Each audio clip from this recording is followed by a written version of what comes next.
quem está no volante da sua vida? Bem-vindos ao FemPowercast, um espaço dedicado à segurança da mulher e à defesa pessoal feminina. E nesse episódio, nós vamos ter um papo com a advogada, a doutora Ana Paula Figueiredo, que é especialista em família e planejamento patrimonial. Bem-vinda, Ana, é um prazer você estar aqui para esclarecer muitas dúvidas sobre o que é essa questão de patrimonial, que eu acho que dentro da advocacia é uma das coisas mais difíceis que existem, né? Imagina, eu agradeço o convite, estou à disposição, espero poder contribuir. Estou muito grata por estar aqui. Que bom, que bom. Bem-vinda, Ana. A gente já vai logo perguntando, tá? Para falar de patrimônio, a gente sabe que existe muita violência patrimonial, principalmente contra as mulheres. O que você fala relacionado a patrimônio e autonomia? O que você pode nos dar de conselho em relação a esse assunto? Na verdade, acho que o que é patrimonial, né? As pessoas não sabem. Pode começar Será que é só uma assim, casa? Será que é um carro? O que seria essa questão do direito patrimonial? Vamos lá.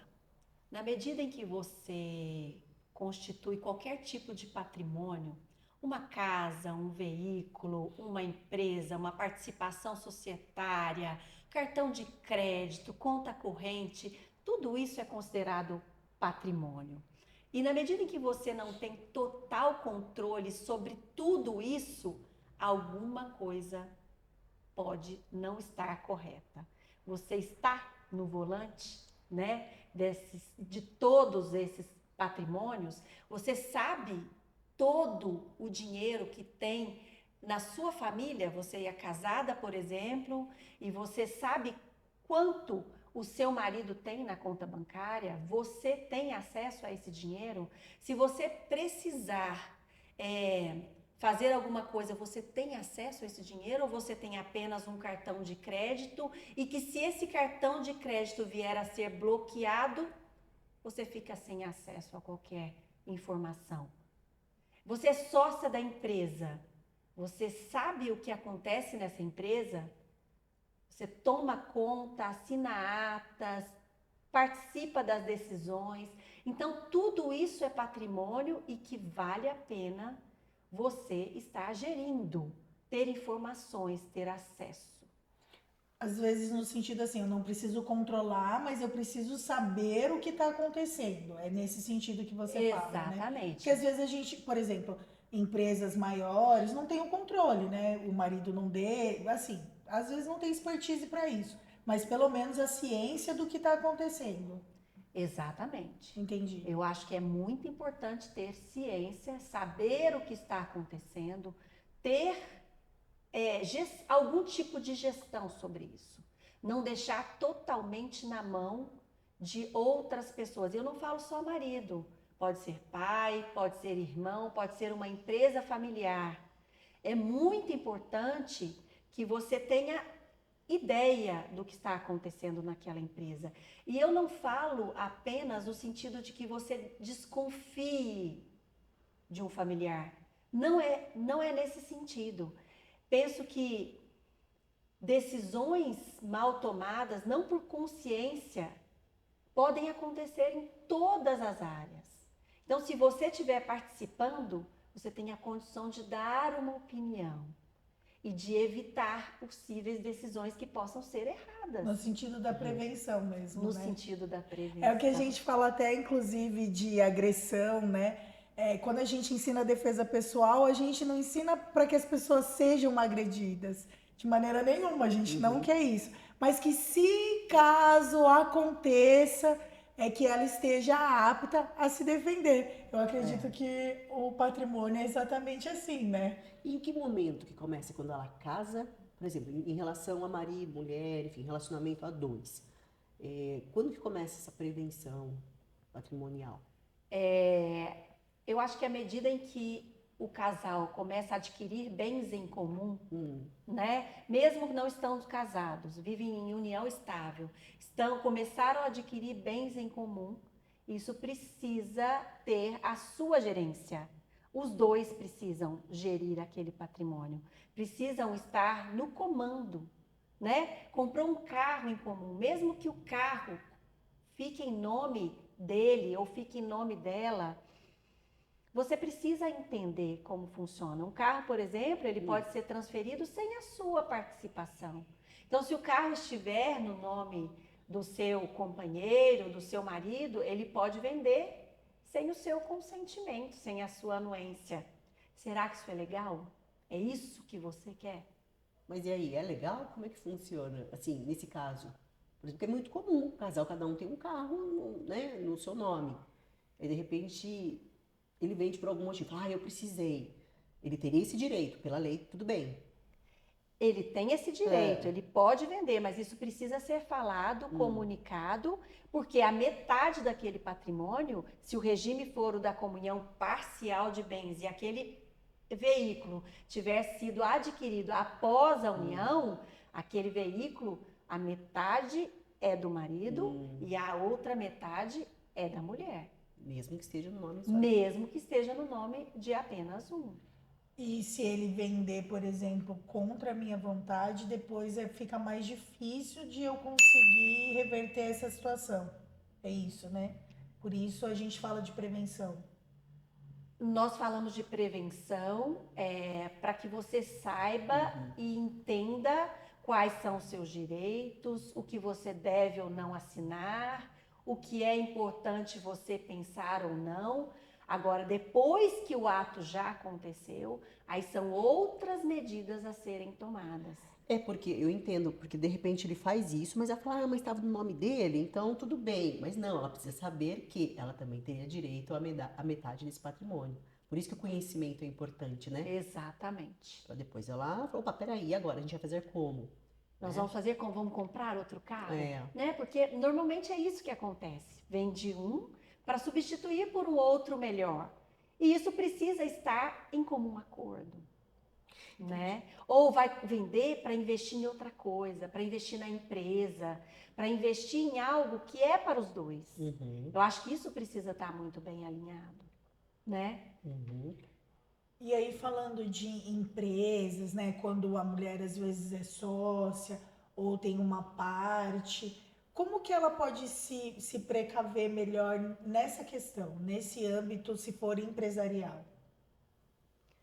Olha, vamos lá. No que se refere a uma empresa, é muito importante que a mulher entenda qual é a responsabilidade dela. Ela está no contrato social, ela não está, ela é sócia, ela não é sócia, e o que está escrito naquele contrato social. Eu vou dar um exemplo para vocês. Eu falo muito sobre holding familiar. Eu estudo esse assunto há muitos anos. E eu confesso que eu sou apaixonada por esse ambiente. Entendo que uma empresa ela é capaz de organizar muitas questões e evitar conflitos, definir regras de sucessão, enfim, gosto bastante. Acho que é um modelo muito legal de ser utilizado, mas com muita inteligência e muita orientação. Uma mulher que entra numa holding, por exemplo, com o marido, ela precisa saber o que ela está fazendo, o que ela está assinando, o que está escrito ali naquele contrato social. Quando seus bens são particulares, estão na nossa pessoa física, por exemplo, uma casa está no meu nome e do meu marido. Para que nós possamos vender, é necessário a minha assinatura e também a dele. Então, por aí já existe, de certa forma, um controle, um bloqueio. Então, vamos lá para uma empresa. Se eu estiver com a minha casa, sendo quem eu transferi essa casa para a empresa, então a dona daquela casa não sou mais eu, pessoa física, é a empresa. Eu sou sócia daquela empresa junto com meu marido. Este contrato social pode estabelecer que o administrador da empresa ele tenha poderes para vender o patrimônio da empresa sem autorizar, sem a assinatura de todos os sócios, apenas com o consentimento da maioria, por exemplo. Então, neste momento em que você vai constituir uma empresa, é muito importante que você se oriente, saiba o que você está assinando. E é por isso que eu digo, qual é o problema de você ter uma advogada de sua confiança além da dele? Sim. Ele tem o advogado dele que está constituindo, por exemplo, essa holding, que eu adoro, gente. Por favor, não estou falando para não fazer. Estou falando para fazer, mas fazer com orientação, com instrução, procurando mesmo uma advogada, um advogado da sua confiança que vai te orientar, ler aquelas cláusulas e te explicar o que está ali para que você decida, eu quero desta forma ou não, vamos tirar essa cláusula ou mantê-la. Isso se ela for sócia. Agora, por exemplo, se o marido abre uma empresa com outro sócio, por exemplo, ela não é sócia e depois eles se divorciam, ela tem direito a alguma coisa por ele ter aberto a empresa depois do casamento? Sim, ela tem direito. Se o regime for o da comunhão parcial, significa que tudo que eles adquirirem após a união funciona meio a meio. Então, se ele constituiu uma empresa após a união e ele tem, por exemplo, 10% das cotas dessa empresa, 5% é dela. Então, se eles vierem a divorciar, a metade daquelas cotas a que ele faz jus naquela empresa é dela. Eles vão ter, então, que combinar como será isso. Vai fazer uma apuração de haveres? O que é isso? Apuração de haveres é apurar quanto em dinheiro é a parte dela. E aí ele pagaria para ela, por exemplo. É uma opção. E se ele, antes de divorciar, ele passa pro nome de alguém, aí já era, né? Aí ela não tem mais direito. Então, Porque eu isso é a violência patrimonial. Já fiquei sabendo disso com apartamento, que passou pelo nome de um amigo, sabe? Da Sei. mãe, essas coisas. Sim, essas coisas. Acontecem, né? Acontecem. São muito comuns. Não sei se vocês viram ou ficaram sabendo de um caso que foi exposto nas mídias há pouco tempo, daquela atriz Samara Filippo. Sim. Ela comentou, ela expôs o caso dela em que ela vendeu uma casa que era dela para comprarem juntos, ela e o marido, uma outra casa melhor, maior. Ela então repassou esse dinheiro para o marido e o marido comprou a casa, mas comprou a casa em nome do irmão. E ela não sabia? E ela não ficou sabendo. Então, Eu acho aí ela que eu digo, até gente. ficou sabendo, mas foi uma coisa, não, mas é só pra não sei o quê. Acho que foi um lance assim, tipo. Mas e aí? Como é que funciona nesse caso? E Ela aí? perde todos os direitos? Não, ela não perde, claro. Ela vai entrar com as medidas protetivas, os pedidos de bloqueio, ela vai conseguir comprovar a transferência desse valor, porque isso a gente acessa extratos. Então, ela vai reunir provas, documentos, extratos bancários, conversas de WhatsApp, e-mails. Ela precisa reunir tudo para ajuizar uma ação buscando o reparo. Né? Com certeza. Mas e se a gente age preventivamente? E se nós agimos com um pouco mais de cautela? Ao invés de transferir aquele dinheiro, por exemplo, para a conta do marido. Gente, não que eu esteja desconfiando, não é isso. Vamos lá, vamos tomar Não é pra abrir guerra, atitudes, né? não é guerra, muito pelo contrário. A gente tem que ter um relacionamento saudável, com confiança, com carinho, com amor, mas tomando algumas medidas, né? Porque quando a gente compra um imóvel, vai ser feita a escritura. E é no momento da escritura, normalmente, que a gente combina o pagamento, né? É lá na hora de assinar a escritura do imóvel que o pagamento pode acontecer. E se não for, fale que você quer dessa forma. Né? Oriente-se antes. Olha, eu estou comprando um imóvel com meu marido e eu queria saber a melhor forma de fazer esse pagamento. Né? Porque a gente faz um contrato prévio, um contrato particular, estabelecendo as regras, como que será o pagamento. Se a gente estabelece que é no momento da escritura, você vai estar lá. Você vai estar presente no momento em que essa escritura for assinada. E a escritura vai passar o imóvel para o seu nome, você vai ver, você vai ler. Principalmente para não ter guerra depois, até quando se divorcia, porque assim, quando você tá junto é uma coisa, né, Ana Paula? Vamos falar a verdade. Mas quando divorcia é que você acaba conhecendo de verdade, né? Bichou no bolso. Então, se tiver tudo já separadinho, organizadinho, fica tudo mais tranquilo também, né? É. E a violência patrimonial também implica em relação aos filhos, a herança, a divisão de bens em relação aos filhos, ou é mais só linear entre o casal? Não. A proteção e a violência patrimonial ela acontece de diversas formas. Também um pai em relação ao filho. Eu fiquei sabendo, me disseram agora há pouco tempo. Um pai está procurando formas e meios para que ele transfira todo o patrimônio dele para a atual esposa, excluindo desse patrimônio os filhos do casamento anterior. Mas não pode, Não né? pode. Nós sabemos que na nossa atual legislação, o Código Civil diz que são herdeiros necessários os filhos, os pais e o cônjuge. Então, se eu tiver filhos, existe uma barreira. Eu não posso doar todo o meu patrimônio para outra pessoa, excluindo esses filhos. Vamos lá, qual que é a regra?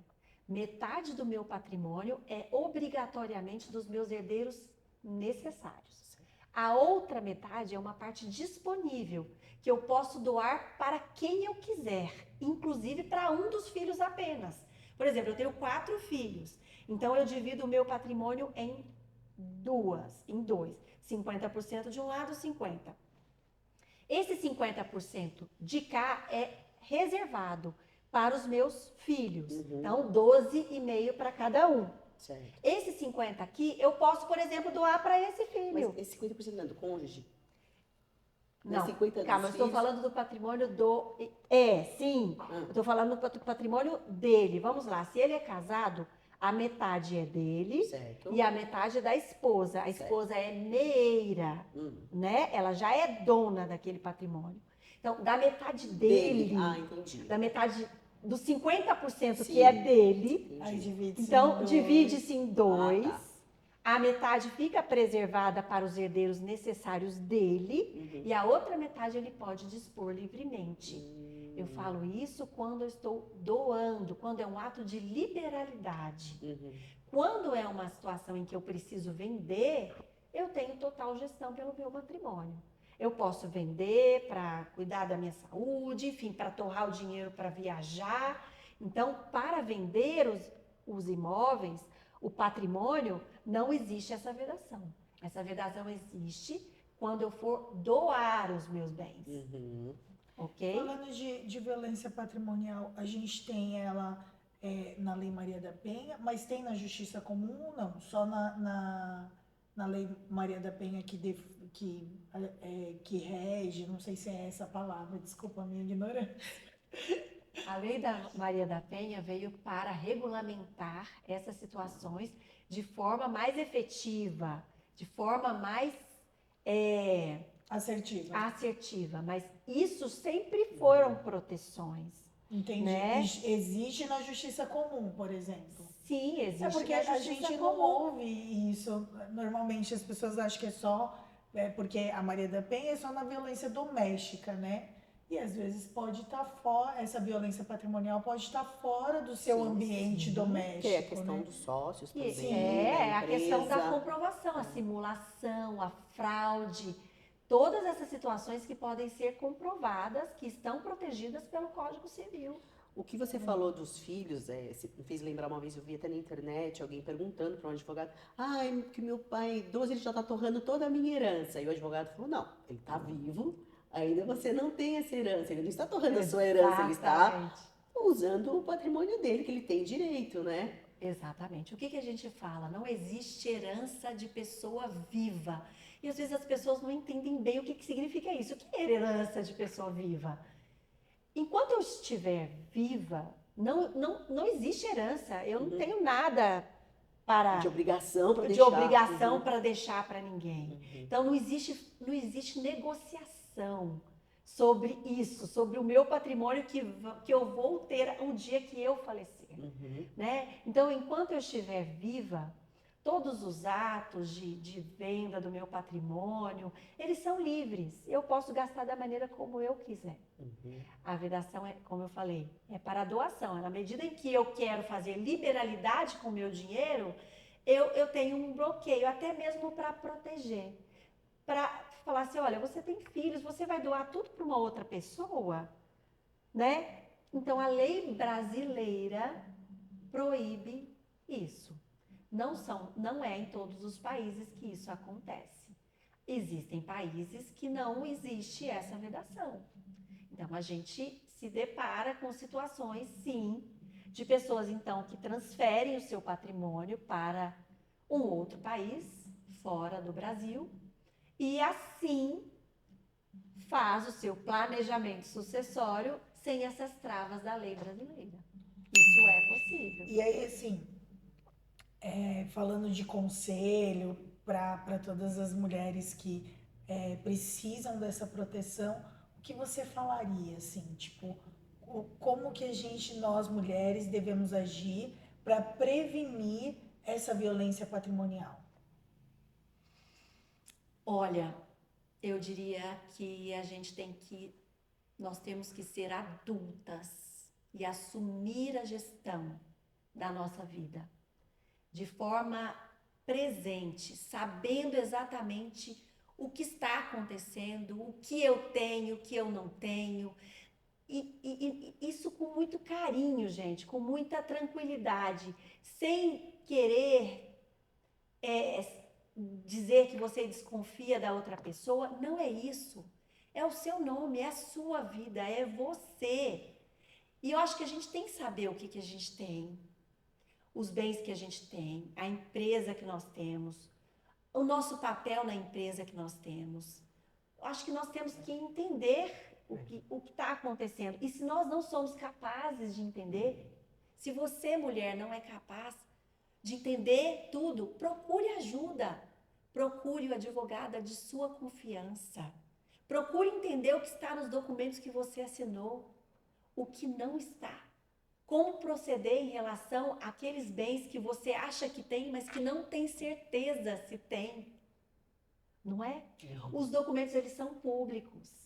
À medida em que você tem um imóvel e você não tem a documentação desse imóvel, e você não sabe se ele está ou não no seu nome, nós temos condições de pegar esse documento no cartório de registro de imóveis e ler esse documento. Saber se ele está de fato no seu nome ou não. O caso da Samara Filippo, por exemplo. Ela poderia ter ido ao cartório de registro, pegado a matrícula daquele imóvel e ela ia ver em nome de quem está. Se é no nome dela e do marido ou o nome de outra pessoa qualquer. Por isso que a advogada não é só para processo, né? A advogada tem que vir antes, não é só para... preciso encontrar uma advogada porque eu tô com perrengue. Não, eu tenho que ir para fazer uma consulta, conversar, avaliar, se organizar, porque conhecimento é uma ferramenta de autodefesa também, né? Exato, exatamente. Com certeza. E quando a gente fala, é importante lembrar que quando a gente fala de patrimônio, como a doutora Ana começou no início, não é só empresa, não é só casa, carro, cartão de crédito, conta corrente, né? Porque às vezes a gente pensa numa coisa muito grande, mas começa nas pequenas coisas também, né? Com certeza. Que a gente precisa ter o controle. Como eu sempre digo, a prevenção, ela previne tudo. Ela preserva relações, ela evita conflito, é a forma mais barata de lidar com as questões, né? Uma orientação, uma consulta jurídica, gente, ela pode salvar o seu relacionamento. Porque a gente fala de prevenção, que às vezes as pessoas, vocês querem guerra, né? Não, não é isso. Pelo contrário, a gente quer salvar um relacionamento para que ele não se torne agressivo, para que ele não se torne violento. E eu acredito que no termo jurídico é exatamente isso também, né? Isso. Não é você desconfiar, não é você procurar um advogado para desconfiar, mas para se prevenir e assim salvar um relacionamento que poderia ter brigas, que poderia ter discussões. Se tá tudo, como diz as nossas avós, que é combinado não, Não sai sai caro. Não sai Eu caro, falo é isso com muita É frequência. verdade. E o que eu acho também? Mesmo na hipótese, na situação de que tenha havido algum tipo de violência, também é possível conversar, fazer uma mediação, fazer algum acordo, tomar medidas extrajudiciais e não partir diretamente para o ataque, entendeu?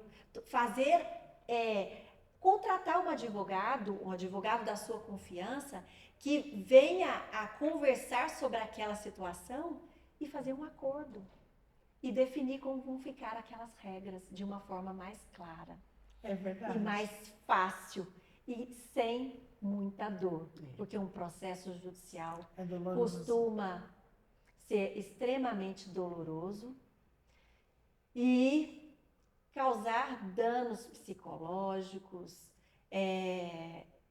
e inúmeras situações que a gente muitas das vezes poderia ter evitado. Com certeza. É isso. É isso.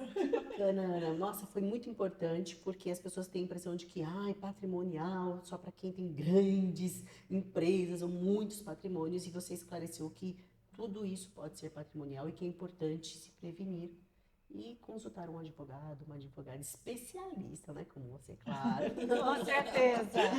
Obrigada, Com viu, querida? certeza. Muito Porque obrigada, nós Ana. merecemos viver a nossa vida com dignidade, liberdade e segurança. É isso. É Olha, isso só eu ia mesmo. falar essa frase no final, você já falou por mim. É isso aí.